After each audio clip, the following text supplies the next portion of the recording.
Padre bueno, gracias, gracias por tu provisión, gracias porque tú provees estos recursos para que nos podamos conectar. Y gracias, Señor, porque también pones la disposición de mis hermanos de seguir aprendiendo, Señor, de seguir conociendo de tu palabra. Oro en primer lugar, Señor, que tú nos uses con sabiduría, Señor, y que tú prepares las mentes y el corazón de mis hermanos, que tú les permitas entender cada concepto que veamos. Estamos muy avanzados ya en la doctrina de la salvación y queremos ser agradecidos contigo por ello, Señor. Y asimismo te pedimos que nos sigas animando, Señor, para poder seguirnos preparando en las siguientes doctrinas que vayamos estudiando. Gracias, Señor. Gracias por Mica, gracias por la hermana Rosy, gracias por la hermana Nelly, por su familia, por nuestro hermano Eduardo. Gracias por la hermana Patti, Señor. Te rogamos que a cada uno de ellos les bendigas, les cuides. Y Señor, gracias que también podemos grabar esta sesión para aquellos que no se han podido conectar, ya sea por trabajo o por cualquier otra situación, más adelante o en otro día también la puedan ver y se puedan poner al corriente en la clase. Gracias, Señor, te damos en el nombre de Jesús. Amén. Amén. Para cuestión de orden, que no se nos Amén. vayan como a interrumpir la grabación, voy a deshabilitar los micrófonos. Si alguien quiere hacer una participación, ahí hay una opción que dice levantar mano, o cuando yo abra los micrófonos pueden participar. Ok. Bueno, voy a... Hermano Edwin, Sí, Mica, dime. ¿me escucha? Me gustaría que eh, no me preguntara nada ni, es que estoy todavía un poco enferma y de repente me dan ataques de tos. Entonces, o sea que no me ponga a leer nada de eso porque luego, y también la audición luego me falla, entonces me gustaría nada más escuchar. Muy Ok, bien, Mica. Entonces, gracias. de todos modos, si quisieras participar o algo, puedes ahí levantar tu manita y te doy el permiso para que puedas, Ajá, participar. ¿Ok? Bueno, vamos sí. a dar inicio a nuestro estudio del día de hoy. Ahí está, ya los puse en muda a todos, pero si alguien quiere hablar, puede levantar su manita y continuamos. Bueno, la semana pasada, me disculpo, yo sé que ya lo dije en la grabación y ya Gerson ahí compartió, pero tuvimos que viajar a Morelos y bueno, no le avisé a nadie que se preparara y me tocó grabar la clase. Espero que haya sido claro. Ahí me puse en contacto con Gerson y me dijo, no, hermano, muy bien. Y bueno, cualquier duda que puedan seguir teniendo, siempre vamos a subir los materiales y el archivo y me pueden llamar, me pueden escribir y vemos ahí la duda. Entonces, la semana pasada nos quedamos en la parte de, bueno, expliqué la parte de regeneración que implicaba un nacimiento nuevo y también vimos o explicábamos la parte de la adopción, ¿no? Una doctrina fundamental, vital entenderla, porque el no entender y conocer esta parte dentro de la doctrina de salvación nos puede hacer llegar a creer herejías. ¿Qué es una herejía? Es todo aquello que distorsiona la verdad, ¿no? Por ejemplo, por ahí andan diciendo algunas personas que todos somos hijos de Dios y mentira, no todos son hijos de Dios. Hay unos hijos de desobediencia, unos hijos de ira, unos hijos del Satanás, así los menciona la Biblia, y el derecho, la potestad de ser hechos hijos de Dios lo adquirimos en el momento que nosotros creemos en Jesucristo. El sustento bíblico está en el Evangelio de Juan, capítulo 1, versículo 12. Más a los que le recibieron, a los que creen en su nombre, les dio la potestad de ser hechos hijos de Dios. Y además que el concepto de la adopción es un concepto, como lo explicaba en el video, bien interesante que lo podamos entender, porque en los términos judíos, ellos tenían a cargo de la educación de los niños una persona que los cuidaba, los iba enseñando, los iba adiestrando hasta que los niños eran maduros y ellos podían ser instruidos en la ley, en la palabra, y entonces sí, eran llevados a la sinagoga o con su maestro, con su rabí para que les enseñaran. Pues nosotros no somos adoptados como niños infantes, sino somos adoptados ya con todos los privilegios y los derechos de un hijo ya mayor, un hijo ya con la capacidad de entender y de conocer, a pesar de que aún cuando nacemos de nuevo, somos recién nacidos espiritualmente hablando, pero ya tenemos todos los derechos y las posesiones que como hijos de Dios se nos da. Bueno, todo eso lo hablábamos la semana pasada y veíamos, avanzábamos en nuestro bosquejo general del estudio, el que les mandé al principio del estudio de esto, qué más aplicaba o qué más representaba la muerte de Jesucristo, qué alcance tenía, ¿no? Y hablábamos del juicio de pecado de naturaleza, hablábamos de su significado, explicábamos que cuando Jesucristo muere en la cruz es el fin de la ley mosaica, la base para que el cristiano pueda quedar limpio, y todo eso lo explicaba en la última parte del video de la semana pasada. El día de hoy vamos a abordar este tema muy superficialmente, no porque no sea importante, pero no le veo tanta relevancia en argumentar o en sustentar teorías falsas sobre el significado de la muerte de Cristo. Solamente lo veo como importante informativo para que cuando las escuchemos no nos asustemos y digamos, ¿cómo? ¿Qué es eso? ¿No? Hay una teoría falsa sobre el significado de la muerte de Cristo que dicen o que creen o enseñan que la muerte de Jesucristo fue el rescate pagado a Satanás, ¿verdad? Que la muerte de Cristo constituyó un rescate pagado a Satanás por el pecado. Esa es una total y completa herejía, una completa y total mentira. Dios no le tiene que pagar nada a nadie.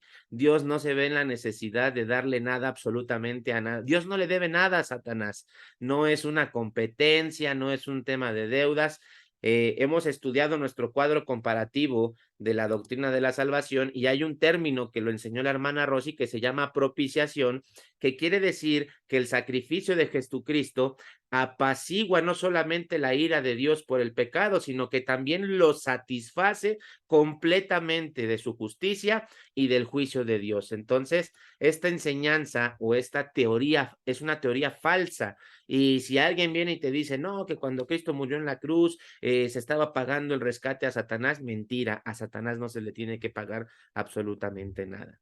Otra mentira u otra teoría falsa que gira alrededor de la muerte de Jesucristo son aquellos que enseñan esta teoría de la recapitulación. ¿Qué quiere decir esta teoría de la recapitulación? Que Cristo resumía en sí todas las fases y vicisitudes de la vida humana y con su vida hizo reversible el curso emprendido por Adán. Su obediencia compensó a Dios por la desobediencia de Abraham. De Adán, perdón. ¿Qué quiere decir esto? Quiere decir que Cristo vivió la vida que Adán no pudo vivir. Entonces, en la vida y la muerte de Jesucristo, se nos muestra que el hombre sí puede vivir como Dios le dijo que viviera. Esto también es una total y completa herejía. Cristo no vino a vivir la vida que Adán no pudo vivir. Cristo vino a cumplir el plan eterno de Dios para la humanidad, el plan eterno que fue su plan desde antes de la fundación del mundo, desde antes de la creación que tú y yo pudiéramos ver en el libro de Génesis o en cualquier parte de la escritura. Ya Cristo había sido inmolado en el Calvario, ¿no? En ese madero, en esa cruz. Eso lo podemos encontrar en el libro de Romanos. Cuando vayan a leer Romanos, pongan mucha atención en esos detalles. Es mentira que Cristo vino a vivir la vida que Adán no pudo vivir. No es cierto. Cristo vino a ofrecerse voluntariamente como el sacrificio perfecto para quitar el pecado de la humanidad. Esa fue la muerte, esa es la teoría correcta.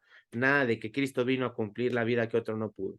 Hay otra teoría más que es una teoría falsa y esta teoría la llaman la teoría de la satisfacción. Incluso aquí te voy a dar el nombre de quién fue el que la propuso porque también fue una teoría que en su momento hizo mucho daño a la iglesia en aquellos primeros cientos de años después de que Jesucristo ascendió. Esta teoría de la satisfacción postula que la muerte de Jesucristo fue una satisfacción condigna hecha al honor de Dios, que había sido ofendido por el pecado del hombre. Como el hombre ofende a Dios con su pecado, entonces la muerte de Jesucristo fue hecha o fue permitida o fue dada como esa satisfacción, como que, ok, ya te hicimos enojar, pero Él ya murió por nosotros, entonces te satisface simplemente la muerte de Jesucristo. Pero como veíamos al final de la clase pasada, la muerte de Jesucristo tiene muchos alcances. No solamente para que la persona pase de muerte a vida, sino también es la base bíblica para que el cristiano pueda ser limpiado del pecado a través del arrepentimiento, a través de la confesión de pecados. También es la base bíblica para justificar o entender que la ley deja de tener vigencia, deja de tener validez, no tiene sentencia sobre de nosotros, como sí lo tenía sobre del pueblo de Israel, en una cláusula que decía la ley que cualquier persona que fallara en cualquier punto de la ley sea maldito. Entonces, todo aquel que creía que su salvación era por la ley estaba sujeto a maldición. Y muchos más alcances que hemos ya visto a lo largo de este tiempo tenía la muerte de Jesucristo, no simplemente una satisfacción como que, bueno, te hice, ahora ahí está la cosa recíproca. Y hay una más, la teoría de la influencia moral, en la que dice o postula que la muerte de Cristo manifestó el amor de Dios y esto debería influir en el hombre para hacer el bien. Como Cristo murió por nosotros, entonces esa debería ser la motivación nuestra para hacer el bien. Esta teoría fue enseñada por una persona que se llamaba Abelardo. Hay una teoría más, la teoría del ejemplo, enseñada por Socino, perdón, la cual postulaba que Cristo fue un mártir que nos sirvió de ejemplo. Vaya, él nos mostró la manera en la que tú y yo debíamos de morir, ¿verdad? Al morir él injustamente, él nos enseña de esa forma la manera en la que tú y yo debemos de morir. Esta también es una total y completa herejía que para nada está sustentada bíblicamente. Si alguien tiene alguna pregunta, aunque sea me puede alzar así la mano, aquí estoy viendo los monitores, o si no encuentra el botón de levantar la mano en la pantalla, me puede levantar así la mano con sus manos o escribirme un mensaje ahí en el chat, ¿ok? Y le activo el micrófono. Hay otra teoría falsa sobre de la muerte de Jesucristo, la cual dice o la llaman la teoría rectoral o la teoría gubernamental. ¿Qué quiere decir esta teoría rectoral o teoría gubernamental? Nos dice o nos postula que la muerte de Cristo fue necesaria para mostrar el desagrado de Dios por el pecado. Las normas del gobierno de Dios exigieron la muerte de Cristo. Esta teoría fue sostenida por Grocio, Dale, Cape y Milley, o Miley en inglés, ¿ok? La muerte de Cristo fue necesaria para mostrar el desagrado de Dios por el pecado. Otra teoría falsa. Hay una teoría más que la llaman la teoría mística. Esta es muy similar a la teoría de la influencia moral, aunque la influencia de la muerte de Cristo se ejerce en ella de un modo más místico. ¿Qué quiere decir esto? Algo más misterioso, ¿no? Que la muerte de Cristo tuvo que ver con el cambio en la parte espiritual de las personas y se inventan cada cosa así media rara. Mentiras, mentiras. La muerte de Jesús fue para satisfacer la ira de Dios por el pecado, para quitar el pecado de nosotros. Hay una teoría, son estas algunas de muchas teorías. Hemos recapitulado algunas de las más importantes, en las cuales pueden incluso llegar a ser enseñadas. Dudo mucho que en iglesias, no conozco iglesias que las enseñen, quiero ser honesto, pero puede que pase, ¿no? Pero sí conozco ámbitos cristianos como grupos, como ministerios, en los que llegan a creer incluso enseñar este tipo de teorías que son falsas. Viene después en nuestro bosquejo general otra vez el significado de la redención, reconciliación y propiciación. Nosotros ya los hemos estudiado a profundidad, ya hemos desarrollado cada concepto en las semanas anteriores, siguiendo el orden de este cuadrito de acá, y solamente vamos a pasar por encima en estos significados.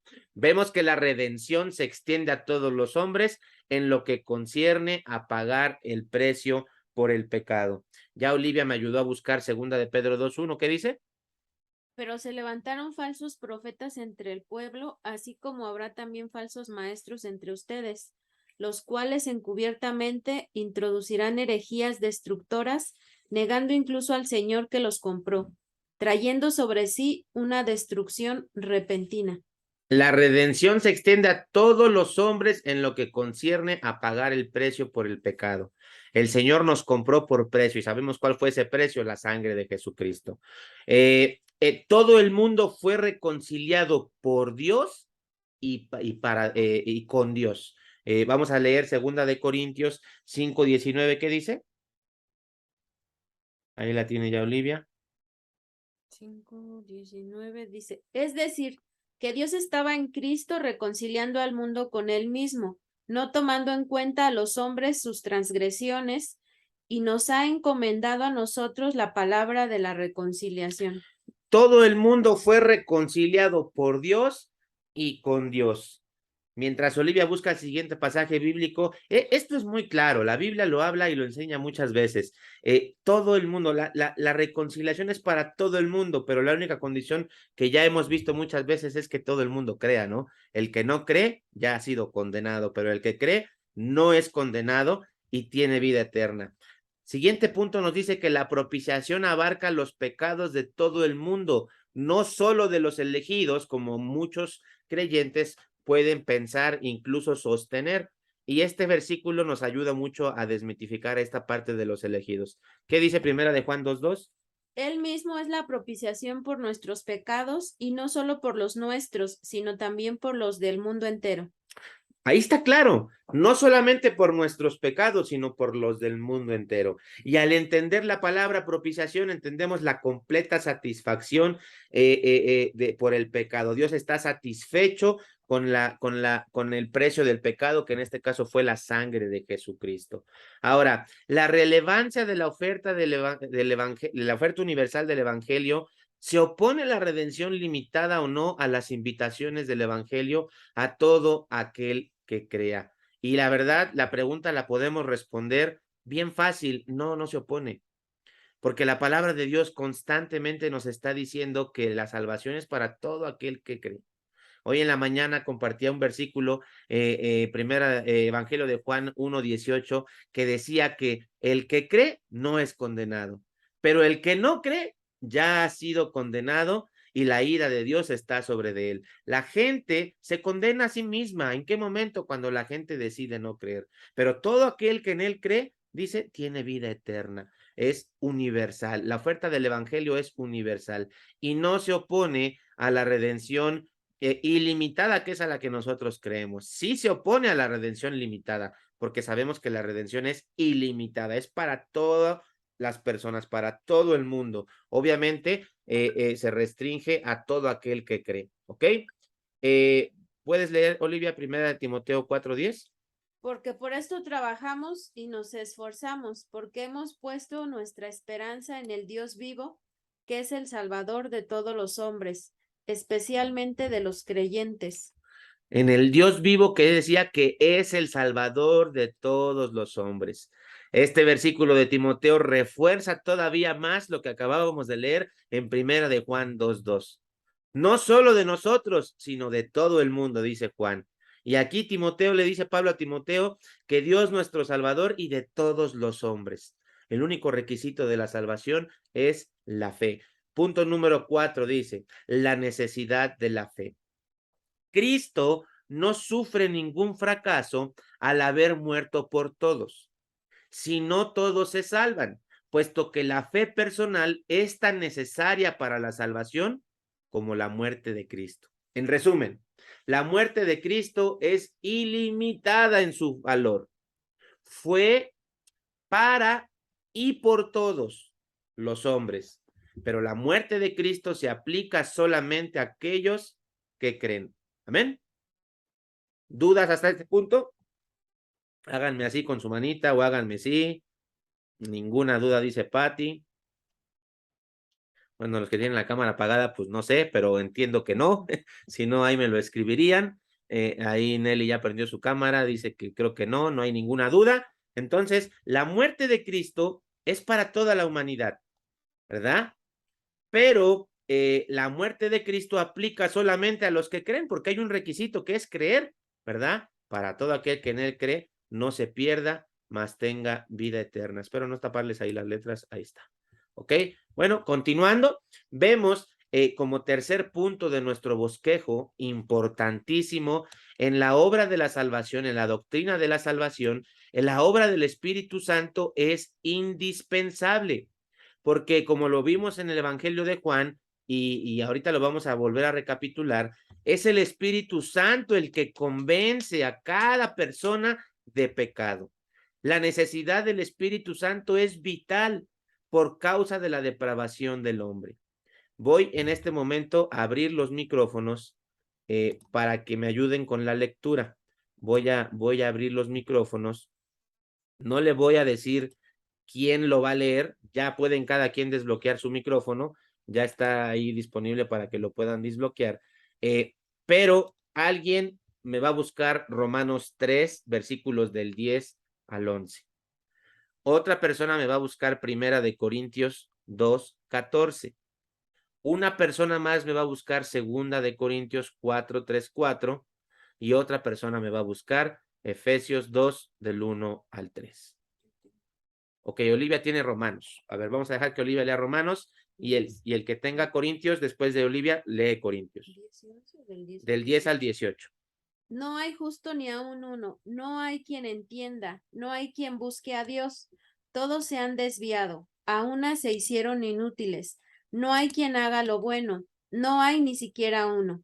Sepulcro abierto es su garganta, engañan de continuo con su lengua. Veneno de serpientes hay bajo sus labios. Llena está su boca de maldición y amargura. Sus pies son veloces para derramar sangre. Destrucción y miseria hay en sus caminos, y la senda de paz no han conocido. No hay temor de Dios delante de sus ojos. Eso dice Romanos 3, del 10 al 18, dándonos o confirmándonos la necesidad del Espíritu Santo, porque no hay en el mundo quien busque a Dios. ¿Qué dice Primera de Corintios 2, 14? El que lo tenga, que lo lea, por favor. Yo.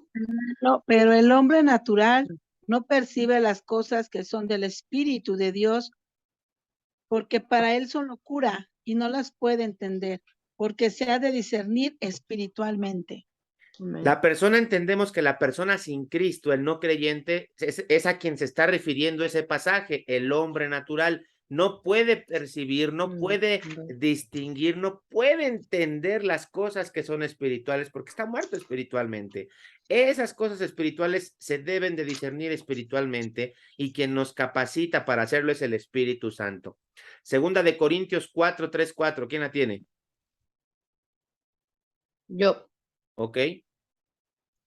Pero si nuestro evangelio está aún encubierto, entre los que se pierden está encubierto, en los cuales el Dios es el del siglo, cegó el entendimiento de los incrédulos, para que no les resplandezca la luz del evangelio de la gloria de Cristo, el cual es la imagen de Dios. Vemos en este versículo algo muy revelador. Vemos algo que nos habla acerca de la guerra espiritual en la que todos nos encontramos, creyentes y no creyentes. Dice en resumen lo que acaba de leer Patti, que los que se pierden, los que no creen al evangelio, no pueden creer porque tienen un velo que les está cubriendo el entendimiento. El Dios de este siglo, y si se fijan en sus Biblias, la palabra Dios ahí aparece con letras minúsculas, no aparece Dios en mayúscula. Se está refiriendo al príncipe de la potestad del aire, por ejemplo, que Pablo utiliza en el libro de Romanos. Se está refiriendo a Satanás, quien tiene el control, el poder, la potestad sobre de este mundo en este momento, ¿verdad? Satanás, o el reino de las tinieblas, tiene a las personas con el entendimiento entenebrecido, por lo mismo no pueden entender. La luz del evangelio no puede brillar. Y vemos ahí la necesidad del Espíritu Santo, porque, hermanos, quien va a permitir que la luz del evangelio brille a sus vidas es el Espíritu de Dios. Por eso la importancia en nuestras oraciones en el contexto evangelístico de orar por oportunidades, de orar por personas específicamente, porque déjenme decirle algo. Así Satanás sea quien gobierne este mundo, no hay nada más poderoso que el poder de Dios para salvación. Y el poder de Dios, de acuerdo a las Escrituras, que se nos ha sido dado y se nos ha encomendado para predicarlo, es el Evangelio. Romanos 1:16 dice Pablo que él no se avergüenza del Evangelio porque es poder de Dios para salvación a todo aquel que cree, al judío primeramente y al griego después. Ese poder de Dios tiene relevancia y poder cuando nosotros nos aliamos, ¿verdad? Confiamos en la obra y en el poder del Espíritu Santo. Efesios 2, 1 al 3, ¿quién lo lee? Yo. A ver, Nelly, pon tu micrófono. Y Él os dio vida a vosotros cuando estabais muertos en vuestros delitos y pecados, en los cuales anduvisteis en otro tiempo, siguiendo la corriente de este mundo, conforme al príncipe de la potestad del aire, el espíritu que ahora opera en los hijos de desobediencia, entre los cuales también todos nosotros vivimos en otro tiempo en los deseos de nuestra carne, haciendo la voluntad de la carne y de los pensamientos, y éramos por naturaleza hijos de ira, de lo mismo que los demás. Amén. Qué revelador esto también, ¿verdad? Sí. Aquí se nos llama hijos, pero no de Dios. ¿De qué se nos dice? De desobediencia y de ira. No de Dios, ¿eh? Y no podemos vincular esto a que Dios es nuestro Padre antes de Cristo, jamás. Eso se está refiriendo a características y atributos de Satanás.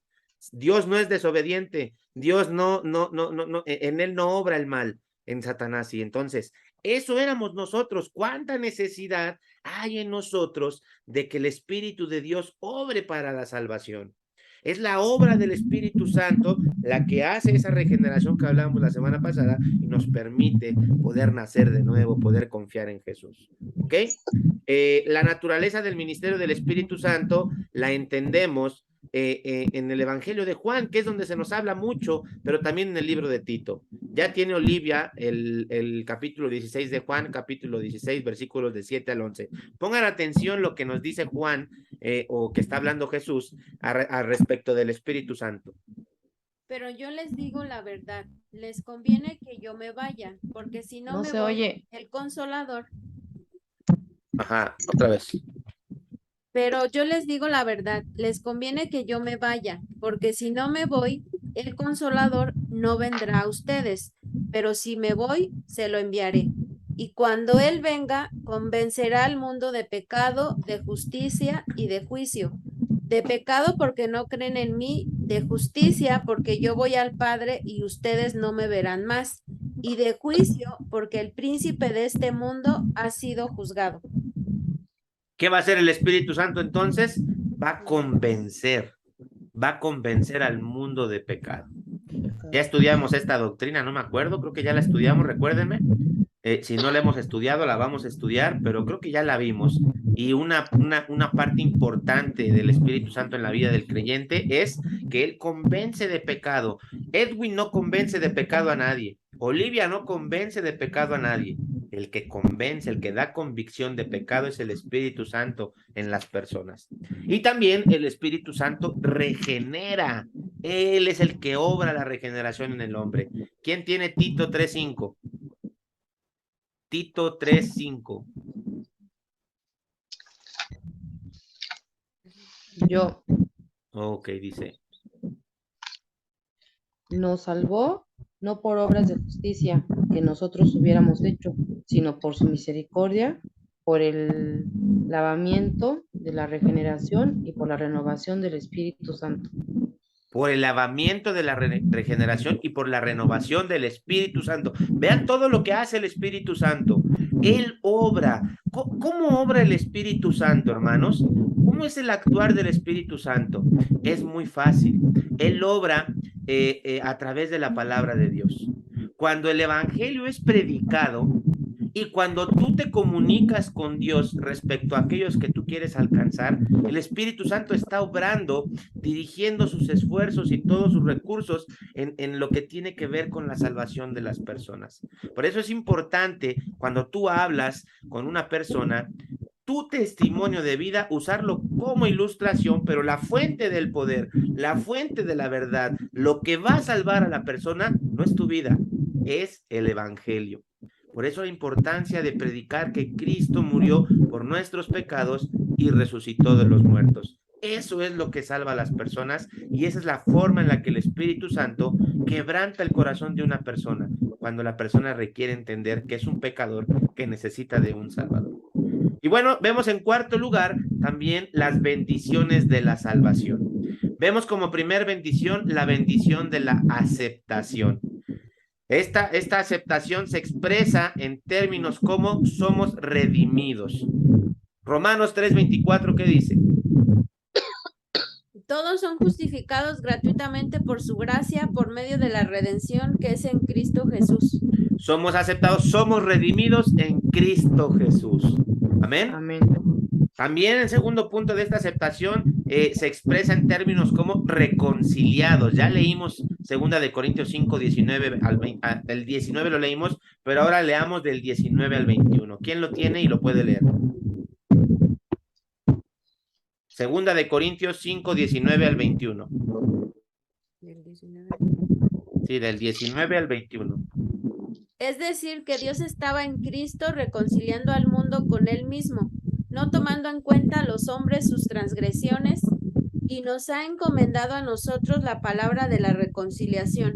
Por tanto, somos embajadores de Cristo, como si Dios rogara por medio de nosotros, en nombre de Cristo les rogamos, reconcíliense con Dios. Al que no conoció pecado, lo hizo pecado por nosotros, para que fuéramos hechos justicia de Dios en él. Amén. Somos reconciliados con Dios. Y Dios nos está rogando a nosotros, Dios le está suplicando a la humanidad a través de nosotros que le digamos al mundo, reconcíliense con Dios a través de Jesucristo. También este concepto de aceptados se expresa en términos como somos perdonados. ¿Qué dice Romanos 3:25? Yo, a quien Dios puso como propiciación por medio de la fe en su sangre, para manifestar su justicia a causa de haber pasado por alto en su paciencia los pecados pasados. Muy bien. Veo que Mica quiere hablar, entonces le vamos a dejar el siguiente versículo a Mica. Colosenses 1:13, Mica. Ahí nos enseña que somos librados. Vamos, Mica, no sabes qué feliz me pongo que te veo ahí conectada y ya estás participando.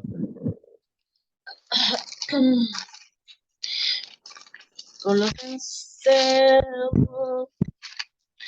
No tiene mi Biblia, Colosenses. Por ahí anda, por ahí anda. Después de Filipenses, antes de Tesalonicenses. ¿Ya? ¿Colosenses qué? 1:13. El cual nos ha librado de la potestad de las tinieblas y trasladado al reino de su amado Hijo.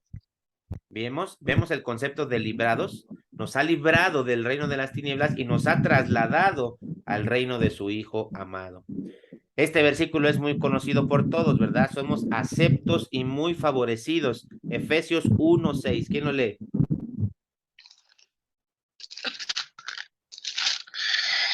Para alabanza de la gloria de su gracia, con la cual nos hizo aceptos en el amado. Nos hizo aceptos en el amado. Somos aceptos en el amado. También el término de aceptación se expresa en términos como justificados y en términos como glorificados. ¿Quién me lee primero Romanos 3:24 y después Romanos 8:30?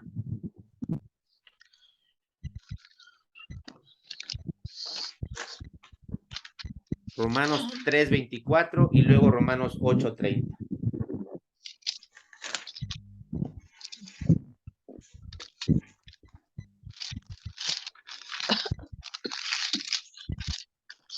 Yo 3:24. Ajá. Siendo justificados gratuitamente por su gracia, mediante la redención que es en Cristo Jesús. Y luego, Ok. 8:30 lo tiene Olivia. Y a los que predestinó, a estos también llamó, y a los que llamó, a estos también justificó, y a los que justificó, a estos también glorificó. Ok, ahí nos habla de los tres conceptos, ¿no? Llamados, predestinados, justificados, 4, y glorificados, ¿no? Este concepto de aceptación se expresa en todos estos términos, de los cuales ya hemos mencionado muchas veces. Y por último, vemos la bendición de la posición. La posición del cristiano es, en primer lugar, dice Filipenses 3:20, somos ciudadanos del cielo, ¿verdad? En segundo lugar, dice, somos miembros de un sacerdocio regio y santo, o puro y santo. Somos miembros de la familia de Dios en tercer lugar. Somos adoptados como un hijo por hijos. Somos miembros de un pueblo que es peculio y posesión especial de Dios. Y vemos también la bendición de la herencia de ser hijos de Dios. Estoy pasando muy rápido porque en esto voy a profundizar. Estamos completos en Cristo como hijos de Dios, poseemos toda bendición espiritual y somos herederos de los cielos, ¿ok? Y vemos también que hay una bendición por capacitación. La capacitación está asegurada porque el creyente está bajo la gracia, está libre de la ley y está inhabitado. Esa expresión ya la habíamos explicado cuando vimos la doctrina del Espíritu Santo, ya me acordé que ya la vimos. Quiere decir que el Espíritu de Santo está habitando en nosotros. Eso significa la palabra inhabitar, ¿ok? Somos habitación del Espíritu Santo y las personas de Dios habitan en nosotros, ¿no? Versículos bíblicos, 1 Corintios 6:19 y Gálatas 2:20. Y el día de hoy vamos a profundizar en este punto, la posición y el estado de cada uno de nosotros. ¿En dónde estamos y en qué condición estamos? Es importante saberlo porque eso nos va a permitir entender y vivir a la luz de esta verdad. ¿Cuál es esa verdad? Que tenemos una posición y tenemos un estado.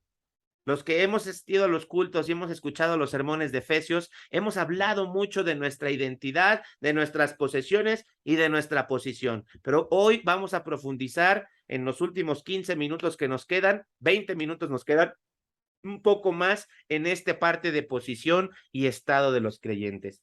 Una distinción de gran importancia para el correcto entendimiento de las Escrituras, especialmente de las epístolas de Pablo, es aquella que se relaciona con la posición del creyente y su estado o condición. La posición del creyente es lo que es en Cristo, nuestra identidad. ¿Quién es Mica en Cristo? ¿Quién es Eduardo en Cristo? ¿Quién es Patti en Cristo? ¿Quién es Rosy en Cristo? ¿Quién es Olga? ¿Quién es Adriana? ¿Quién es el hermano Eduardo? ¿Quién es Edwin? ¿Quién es Olivia en Cristo? Eso implica la condición. Y el estado o condición es lo que él diariamente es en su conducta real, ¿verdad? ¿Cuál es la condición de, a ver, Edwin ya está en los lugares celestiales en Cristo Jesús, ¿no? Lo hemos visto en Efesios, pero ¿cuál es la condición actual de Edwin? ¿Qué es Edwin actualmente? ¿Cuál es la condición real? Y en algún sermón les expliqué que la vida eterna se experimenta aquí y ahora, no hasta que morimos y vamos a la presencia de Dios, sino que desde este momento tú y yo ya podemos apropiarnos de esa vida eterna, ¿ok? Como primer punto, vemos que en algunos casos las epístolas se refieren a la posición del creyente en Cristo y en otras instancias las referencias son hechas a su condición real en su día a día, en su vida de todos los días. La posición exaltada del creyente es el resultado de su justificación. A este punto, tú y yo ya sabemos qué significa este término, pero quiero recordarlo de una manera muy breve. Aquí lo tengo, mira, justificación. Justificación es el acto de Dios por el cual Dios, él declara justo a aquel que confía o cree en Cristo. Para que recordemos ese concepto, lo voy a tener siempre ahí para que lo recordemos. La posición exaltada del creyente es el resultado de su justificación. O sea, es el resultado de lo que Dios ha declarado que yo soy por haber confiado en Jesús. No es el resultado de mi esfuerzo, de mis obras, de mi buen comportamiento. Es el resultado de lo que Dios dice que yo soy por yo creer en Jesús, ¿ok? Eso es en lo que se refiere a la posición exaltada del creyente. Ahora, mientras que la condición de su vida y su andar, ya hemos explicado que el andar quiere decir la manera en la que vives en todas las áreas de tu vida, es la obra del Espíritu de Dios en la santificación. Y aquí hay una causal o una condición, más bien, una condicionante, y esto va a ser condicionado a tu nivel de obediencia. Ojo, el nivel de obediencia no quiere decir que es por obras la santificación. Sigue siendo por fe, porque tú y yo obedecemos por fe. Porque obedecemos que la Biblia dice, no mientas, porque por fe yo sé que eso es la palabra de Dios y que eso es lo mejor para mi vida. Nunca obedecemos porque ese sea el acto para que yo sea más santo o ese sea el acto para yo crecer espiritualmente. Lo hacemos porque sabemos que es lo mejor para nosotros y confiamos que eso es lo que Dios quiere para nosotros. ¿Entendemos la diferencia entre posición y condición? Posición es lo que ya somos porque hemos creído en Jesucristo, producto o resultado de nuestra justificación. Y condición es la obra del Espíritu de Dios en la santificación. Teológicamente lo llamamos de una forma completa santificación progresiva. ¿Qué quiere decir esto de progresivo? Que va de menos a más de acuerdo al nivel de conocimiento de Dios y de obediencia a lo que conocemos de él. Si yo conozco que Dios aborrece el pecado y a mí me encanta pecar, ¿cuál crees que sea mi condición? Podemos determinarla que mi condición es un inmaduro espiritual o un bebé espiritual o una persona que no ha crecido, que no ha avanzado porque le encanta pecar. Digo, puse un ejemplo muy general, ¿ok?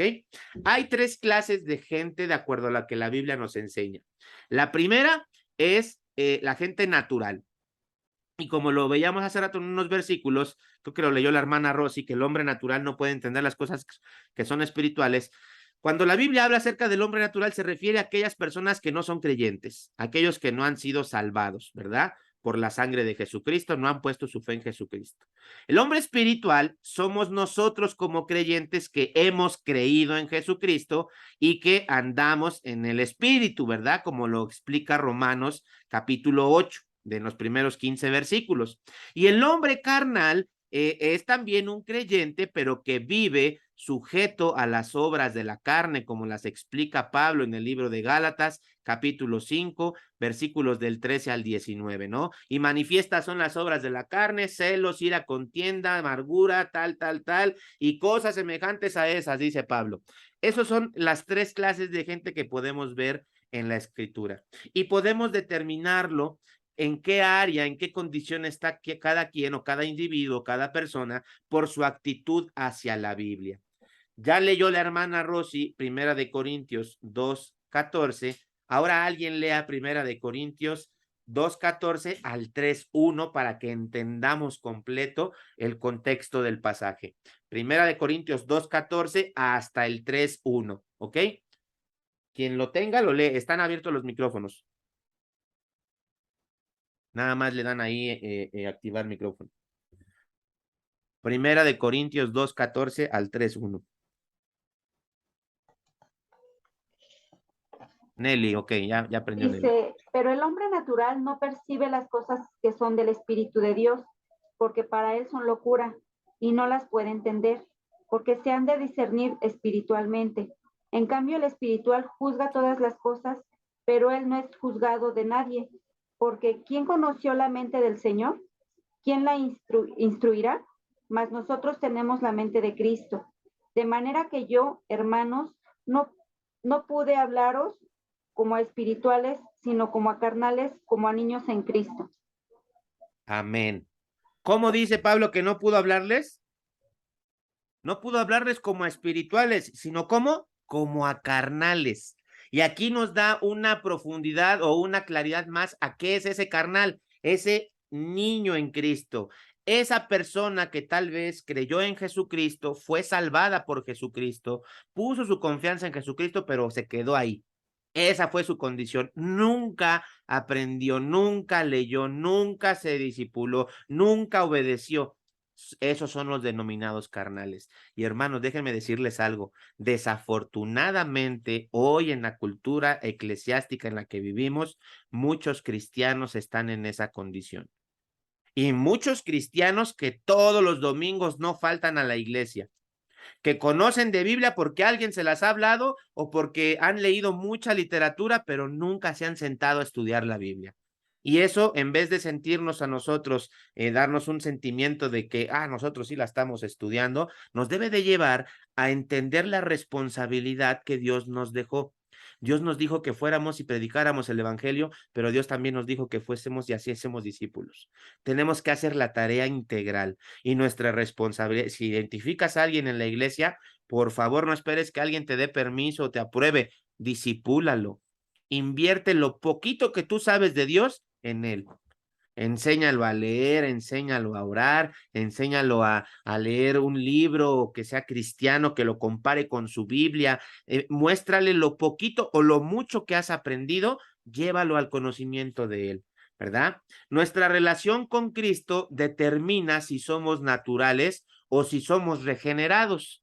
A ver, aquí le voy a poner una estrellita al que me diga este versículo de memoria. 2 Corintios 5:17. Ya Olivia levantó la mano. A ver, ya levantó la mano Olivia. De modo que si alguno está en Cristo, nueva criatura es, las cosas viejas pasaron y aquí todas son hechas nuevas. Nuestra relación con Cristo determina si somos naturales o regenerados, hermanos. El que está en Cristo, nueva criatura es. Las cosas viejas pasaron, todas son hechas nuevas. Todo aquel que ha creído en Jesucristo es una persona espiritual. Puede que sea carnal, que sea bebecito espiritual, o puede que sea espiritual que está creciendo, pero no es natural. El natural es el que no cree en Jesucristo. Hasta este punto, ¿preguntas? ¿Ninguna pregunta? Eduardo ahí veo que está moviéndose. ¿Quiere preguntar algo, Eduardo? Ya se silenció. A ver, otra vez. Apriétale otra vez. Ninguna. Ah, excelente. Ya estaba, yo dije, ya tiene dudas, Eduardo. Bien. Vamos bien, ¿va? Vamos bien en el Sí. hilo. Ok, perfecto. Ahora, dice el inciso B que nuestra relación y adaptación a Dios, el Espíritu Santo, determina si somos espirituales o carnales. En 1 Corintios 3:3, que lo acaba de leer Nelly, Pablo describe la carnalidad no como siendo semejante al acto de bailar o jugar cartas o no, la describe sino que andas como un ignorante, como un hombre que no conoce al Señor, ¿verdad? Como un niño espiritual. Eso es como lo describe Pablo. Ustedes son carnales, son niños espirituales, ¿verdad? Que no pueden digerir lo que va más allá de eso. Ahora, como punto número 3, nuestra posición. Tenemos que tener claro cuál es nuestra posición. Nuestra posición, esta es el resultado de la obra de Cristo. Y es perfecta, y es completa desde el mismo momento en que Cristo es recibido por fe. Desde el mismo momento en que confiaste en Jesús, no necesitas nada más. Ya estás en los lugares celestiales. Ya tienes todas las bendiciones en los lugares celestiales. Ya estás sentado a la diestra de Jesús, pero todavía estás aquí. Pero tu posición ya es esa. Nada ni nadie la puede quitar. Ya la eres. Alguien que me busque Colosenses 2:10. Colosenses 2:10. Quiero reafirmar este concepto de que es perfecto y es completo. Colosenses 2:10, ¿qué dice? El primero que lo encuentre lo lee. Prende tu micrófono, Pati. Ahí vi como que querías hablar, pero ahí está. Ya, dice. Entonces, y vosotros estáis completos en él, que es la cabeza de todo principado y potestad. Ese vosotros se refiere a nosotros, ustedes, y ustedes están completos en él. No necesitamos nada más. No, hermano, es que a mí me enseñaron cuando yo conocí a Jesús que yo tenía que echarle ganas y nada de echarle ganas. Estás completo en Cristo. Estamos completos en él posicionalmente. Amén. Pero nuestra condición debe ir de menos a más y va determinada por nuestra obediencia, ¿ok? Nada en la vida posterior del creyente adiciona el más mínimo grado a su título para alcanzar el favor de Dios o su perfecta seguridad. La seguridad que tenemos en Cristo es absoluta. Sea que creíste hoy en Jesucristo o tengas 50 años siendo un creyente, tu posición es la misma por siempre. Estás con Él, ¿ok? La fe sola confiere posición a la vista de Dios y ante Él. El más débil, el más ignorante, el más enfermizo, el hombre que más se equivoca, el hombre más falible sobre la tierra, si es un verdadero creyente, si puso su confianza solamente en Cristo, tiene exactamente el mismo título que el cristiano más impecable que pueda existir en la faz de la tierra. Que el pastor más pastor, que el misionero más misionero, que cualquier cristiano de 100 años. Tenemos el mismo título, la misma posición, porque la posición en nosotros no la determinan nuestras características o cualidades, la determina la persona de Jesús. Amén. Qué importante es tener esto claro, ¿verdad? Por eso quise profundizarlo bien profundo y que nos quedara todavía más claros. Efesios 1:3, 1 Corintios 3 al 5 refuerzan este concepto. Lean Efesios 1:3 que dice y lean Primera de Corintios 3, 1, 3 al 5. Efesios 1:3 ya lo tiene Olivia, ya les ganó. ¿Qué dice? Bendito sea el Dios y Padre de nuestro Señor Jesucristo, que nos bendijo con toda bendición espiritual en los lugares celestiales en Cristo. En Cristo Jesús. Amén. ¿Qué dice Primera de Corintios 1, 3 al 5? ¿Quién se fue? Gracia y paz a vosotros de nuestro Padre y del Señor Jesucristo. Alguien salió, Eduardo, a ver si se vuelve a conectar. ¿Qué dice Corintios 1, 3 al 5? Gracia y paz a vosotros de Dios, nuestro Padre y del Señor Jesucristo. Gracias doy a mi Dios siempre por vosotros, por la gracia de Dios que os fue dada en Cristo Jesús, porque en todas las cosas fuisteis enriquecidos en él, en toda palabra y en toda ciencia. ¿En cuántas cosas? ¿En 1, 2, 3? ¿En poquitas? ¿Cuántas? Todas. En Todas. todas. Fuisteis enriquecidos en Cristo Jesús. Y eso es para todos, hermanos. No, es que yo tengo 50 años en el Evangelio. ¿Y qué? Yo apenas hoy creí. ¿Y qué crees? Que somos iguales ante el Señor. Nuestra posición no la determina ni la experiencia, ni los estudios, nada. Estamos hablando de posición. Después vamos a hablar de condición, ¿verdad? Pero todos posicionalmente estamos en el mismo lugar. ¿Cuánta paz me trae esto a mí? ¿Cuánta bendición de Dios para hacer el ministerio que Dios nos ha puesto? Gloria a ¿Saben, Dios. hermanos? Hace un año y meses, 2 años vamos a cumplir que hacemos este ministerio ya de una manera más independiente. Vaya, ya no bajo de alguien, sino nosotros somos quienes lo desarrollamos. ¿Y sabes cuáles fueron mis primeras luchas? Mucha gente me decía, bueno, sí, conocemos a tal, pero ¿tú quién eres? ¿Tú qué has hecho? Y yo, vieras que mi carne salía y yo decía, soy un hijo de Dios que fue salvado por la sangre de Jesucristo, pero en mi mente yo le decía, que Dios te bendiga, hermano, ya habrá la oportunidad de que Dios pueda demostrar quiénes que somos. Pero hermanos, cuando yo entendí que posicionalmente me encontraba en la misma condición que la persona más exitosa en el evangelio hablando o quien más reconocimientos tuviese, yo tuve paz. Y yo experimenté que el favor y la gracia de Dios es eso, favor y gracia. Y no tengo que tener, no sé, atributos que a veces uno desea o ambiciona. Lo único que tengo que tener es fe en Jesucristo. Y Amén. espero que la misma paz que yo he encontrado, ustedes la puedan encontrar también. Muchas veces lo he dicho, no soy yo más que ninguno de ustedes porque estoy en el púlpito enseñando, ni ustedes son menos que nosotros que estamos enseñando en el púlpito porque están sentados aprendiendo. Delante de Jesucristo y de nuestro Señor, somos lo mismo, tenemos el mismo valor. Amén. Amén. Amén. Los efesios probablemente eran los cristianos más espirituales y los corintios probablemente eran los más mundanos. Pero ¿sabes qué compartían los dos? Eran hijos de Dios y para él eran iguales, ¿ok? Pero en ambos pasajes Dios les da a ellos todas las cosas. Leímos Efesios 1:3 que todas las bendiciones y leímos Corintios 1:13 que toda sabiduría y todo lo que necesitemos también lo tenían ellos, ¿verdad? Dios les da a ellos todas las cosas. Así nuestra posición ante Dios es la misma sin hacer caso de nuestro estado o condición. Amén. Amén. Ahora vamos a avanzar y vamos a ver el título o la posición del creyente. Esto lo vimos en nuestro folleto, en nuestro bosquejo general, y ahorita vamos a profundizarlo un poquito más. Somos un hijo de Dios, ¿verdad? Primera de Juan 1:12 lo dice, pero también el Evangelio de Juan 1:12 lo enseña, pero vamos a ver otro versículo que también lo afirma. Primera de Juan 3:2. ¿Qué dice Primera de Juan 3:2?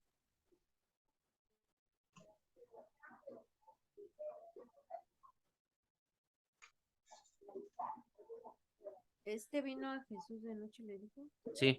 Este vino a Jesús de noche y le dijo. No, este es Juan. No, primera de Juan, primera carta de Juan. Amados, ahora somos hijos de Dios y aún no se ha manifestado lo que hemos de ser, pero sabemos que cuando Él se manifieste, seremos semejantes a Él, porque le veremos tal como Él es.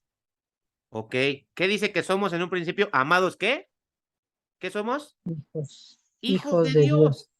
Ese es nuestro título y nuestra posición. Qué bendición más grande poder ser llamado hijo de Dios. No hay título más o grado más que uno pueda ambicionar, que uno pueda anhelar que ser llamado hijo de Dios. ¿Qué más somos? Según Primera de Pedro 1, 4 al 5. Para una herencia incorruptible, incontaminada e inmarcesible, reservada en los cielos para vosotros, que sois guardados por el poder de Dios mediante la fe para alcanzar la salvación que está preparada para ser manifestada en el tiempo postrero. Somos poseedores de una herencia, ¿verdad? Una herencia eterna, una herencia incorruptible. Lo hemos hablado cuando estudiamos la carta de Pedro, ¿verdad? Una herencia que está puesta en la eternidad, que no se va a descomponer, no se va a terminar. También dice Pedro que somos linaje escogido, real sacerdocio. Primera de Pedro 2:9, ¿qué dice? Denle una vuelta a la hoja de la que acaban de leer. Primera de Pedro 2:9. Mas vosotros sois linaje escogido, real sacerdocio, nación santa, pueblo adquirido por Dios, para que anunciéis las virtudes de aquel que os llamó de las tinieblas a su luz admirable. Todo eso somos. Qué bendición poder saber que esa es nuestra posición y ese es el título que tenemos para que le refuercen a la identidad en Cristo que sacamos en Efesios, ¿eh? Estamos sumándole a qué más características tiene nuestra identidad. Y el siguiente versículo es de memoria, ya se lo tuvieron que haber aprendido. A ver, estrellita para el que me lo diga. ¿Qué dice Romanos 5:1? Yo, justificados por la fe, tenemos paz para con Dios por medio de nuestro Señor Jesucristo, por quien también tenemos entrada por la fe a esta gracia, el cual estamos firmes y nos gloriamos en la esperanza de la gloria de Dios. Pero Pati lo leyó, entonces no le vamos a dar la estrellita, vamos a dejarla que se lo aprenda de memoria para que esos son versículos, son sus armas, hermanos. Cuando sean probados por el enemigo, con eso se defienden. Por eso les animo a que se lo aprendan de memoria. Justificados pues por la fe, tenemos paz para con Dios, ¿verdad? Eso somos. Tenemos la paz de Dios en nosotros. El mundo busca la paz. ¿Qué crees? Déjame darte una buena noticia. Tú tienes la paz de Dios. La paz de Dios está en ti. Y está en ti por el hecho que Dios te ha declarado justo por tu fe en Jesús. Tú eres un mensajero de esa paz, un portador de esa paz. También tenemos libertad de acceso al trono de la gracia. Este también es de memorizarse, pero nunca se los había dicho, entonces les doy chance que lo lean. Hebreos 10:9.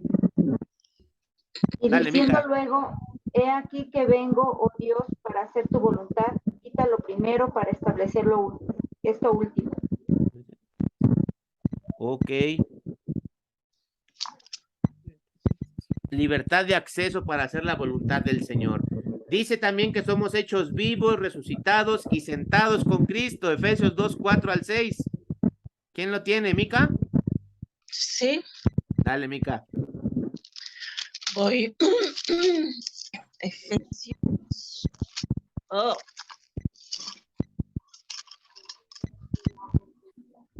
No, pues no. Ya se me perdió.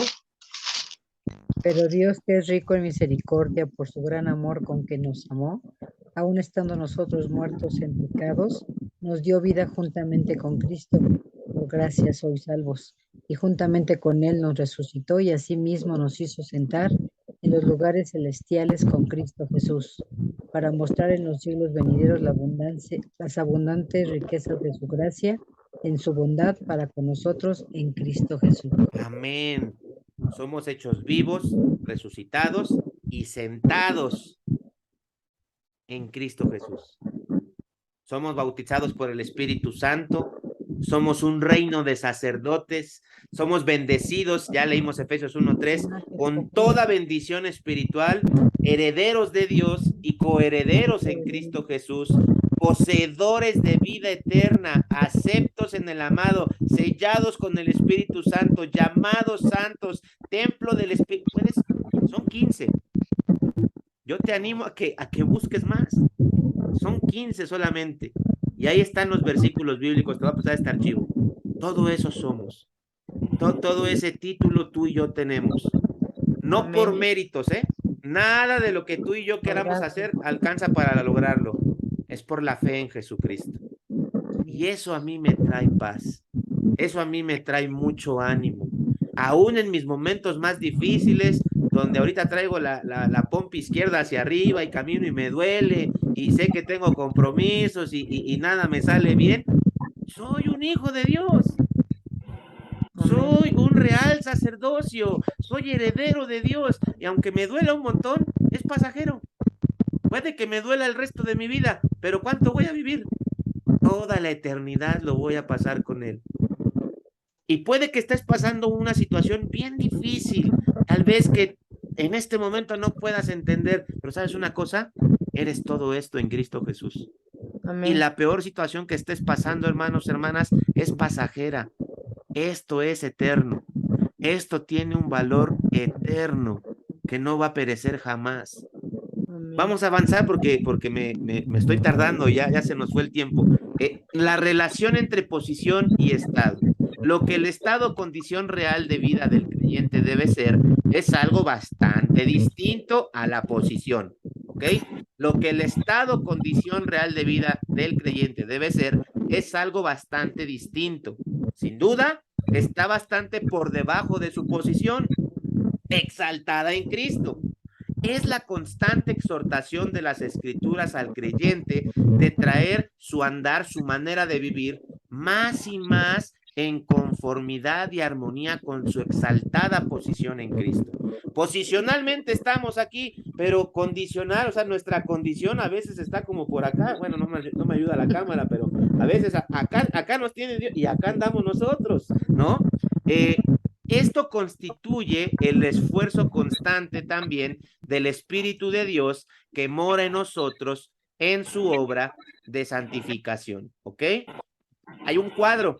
Nótense los siguientes contrastes en este cuadro. Mira, el primer contraste es, bueno, lo hay con versículos, pero vamos a ver nuestra posición. Ya leímos Primera de Corintios 1, 2 al 9, pero alguien búsquelo y léalo. Solo vamos a hacer el primero porque no nos daría el tiempo de verlos todos. Busque uno, Primera de Corintios 2, 9, el otro busque Primera de Corintios 11, 18, o Primera de Corintios 3, 1 al 3, 4, 18 o Primera de Corintios 5, 2, ¿ok? Primero, Primera de Corintios 1, 2 al 9. ¿Qué dice?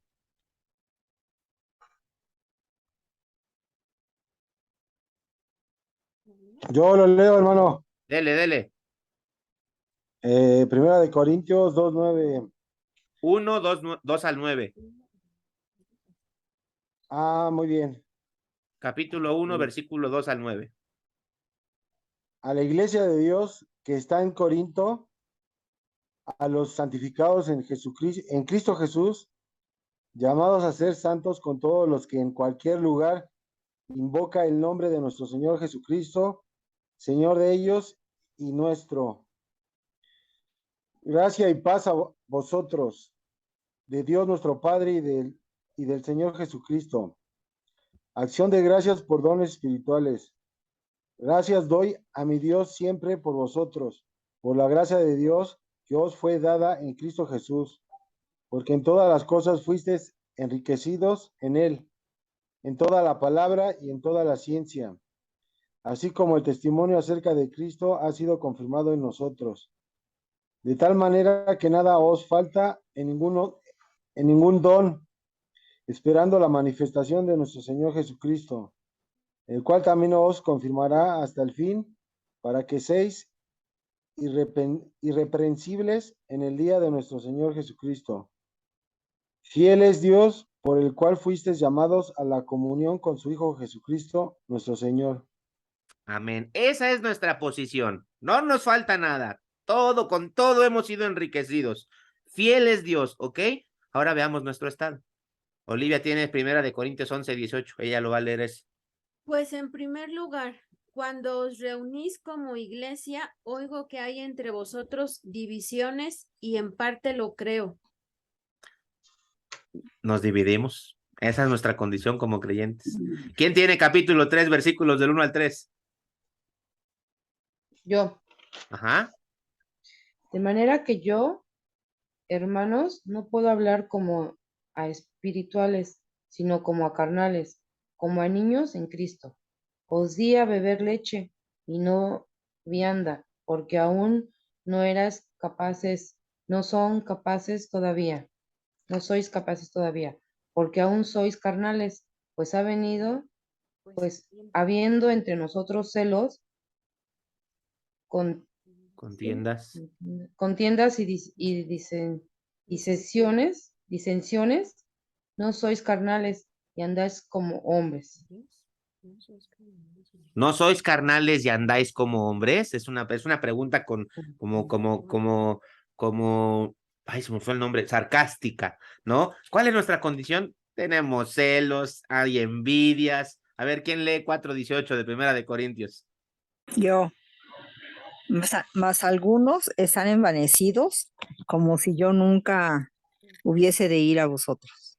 Envanecidos, engreídos. Y le está hablando a creyentes, ¿cómo? Pero no que ya tienen todo. Bueno, es la condición real. Hermanita Olga, nada más denle una vuelta a la hoja para que lea 5:2. Ahí en Primera de Corintios. Sí. Y vosotros estáis envanecidos. ¿No deberías más bien haberos lamentado para que fuese quitado de en medio de vosotros el que cometió tal acción? Ahí está reprendiendo a los corintios porque hay un caso de fornicación en la iglesia y andan como si nada, no pasa nada, Dios ya te perdonó, ¿no? ¿Cómo no? Y Pablo les da su buena regañada. Tienen que hacer algo, les dice Pablo ahí. Ese es nuestro estado. Y que no nos asuste.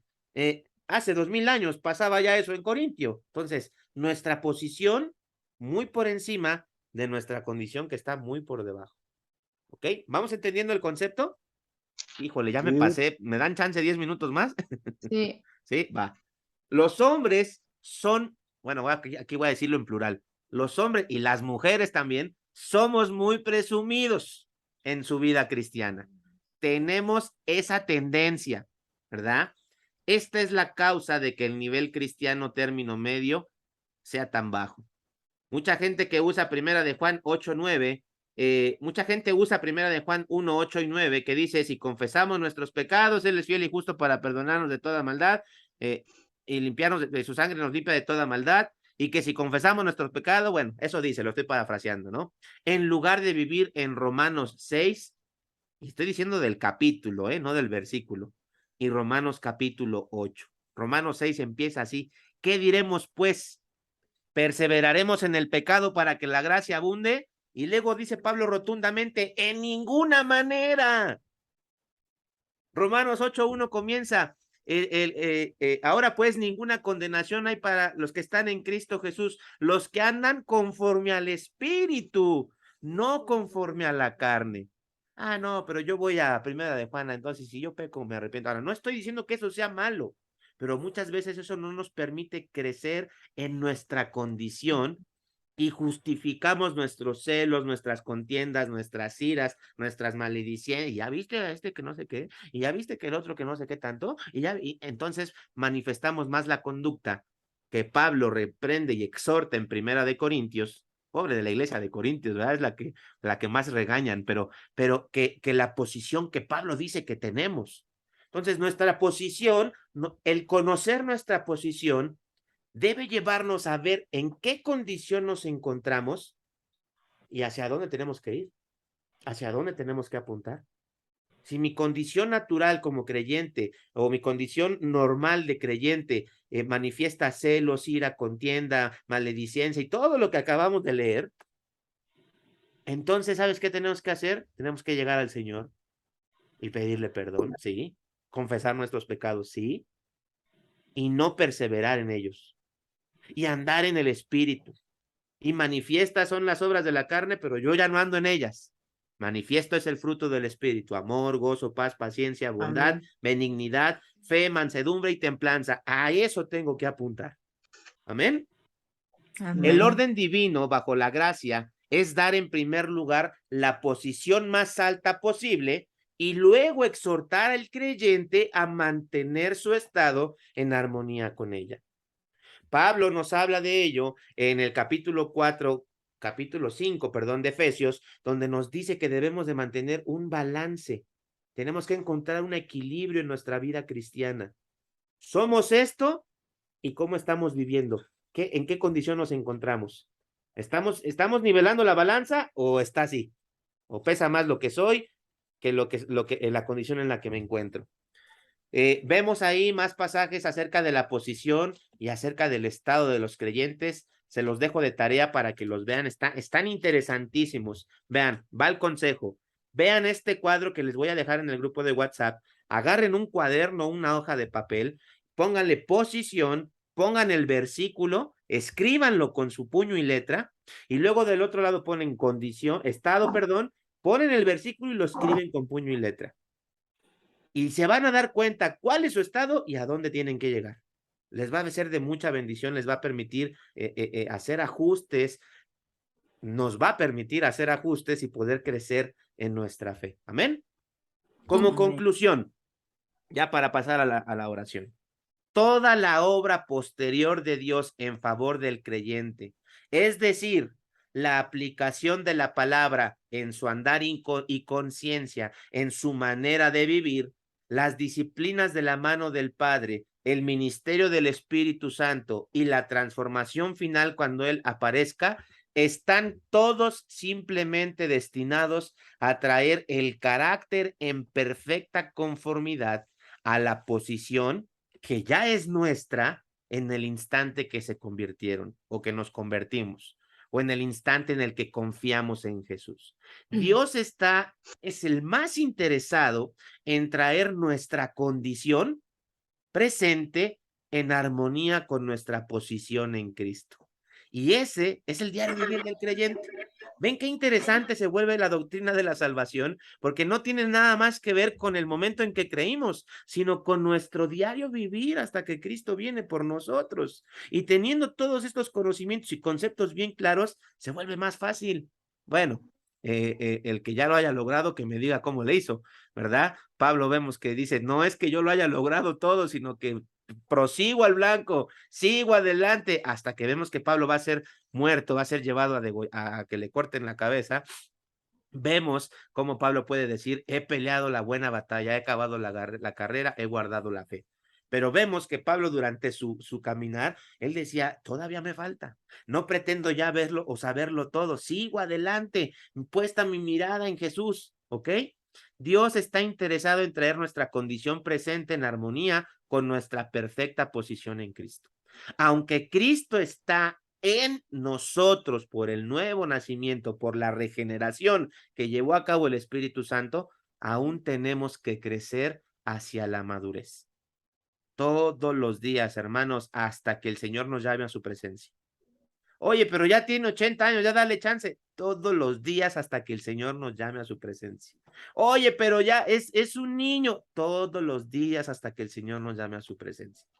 Colosenses 1:27 dice, Cristo en nosotros, la esperanza mía. Voy a leerlo completo. A quienes Dios quiso dar a conocer las riquezas de la gloria de este ministerio entre los gentiles, que es Cristo en vosotros, Cristo en nosotros, la esperanza de gloria. Ese es el anhelo de todos nosotros como creyentes. Pero a veces no lo tenemos o no lo compartimos porque no lo sabemos. Qué bendición poder estudiar esto juntos como iglesia, qué bendición poder tener este tiempo de leer la Biblia y de profundizar en las doctrinas fundamentales de nosotros como creyentes. Mi oración es que así como yo en algún momento fui bendecido y ahorita estoy siendo bendecido, el día de mañana ustedes puedan bendecir a otros con este mismo conocimiento. Doy gracias a Dios por su palabra, doy gracias a Dios por el tiempo de ustedes y vamos a dar por terminado este tiempo de estudio. Vamos a orar y termino la grabación. Gracias, Padre bueno, por este tiempo. Doy gracias por la vida de cada hermano que hoy se conectó. Gracias porque nos dimos cuenta que podemos grabar y podemos ponerlo a disposición de los que no se pudieron conectar. Bendice tu palabra, Señor, y bendice la obra de tu Espíritu Santo en la vida de cada uno de nosotros, en tu iglesia, Eliasim, Señor. Permítenos cada día más poder poner en una balanza nuestra condición comparada con nuestra posición, Señor. Nuestra posición es alta, Señor, es exaltada en Cristo Jesús, y a veces nuestra condición está muy por debajo de ese estándar tan alto, Señor. También yo te quiero agradecer porque en su momento tú trajiste paz a mi vida cuando yo entendí que posicionalmente estoy en el mismo grado, en el mismo nivel que aquel que tiene meses, años, décadas en el Evangelio, Señor. Tú nos ves en la misma forma en Cristo Jesús.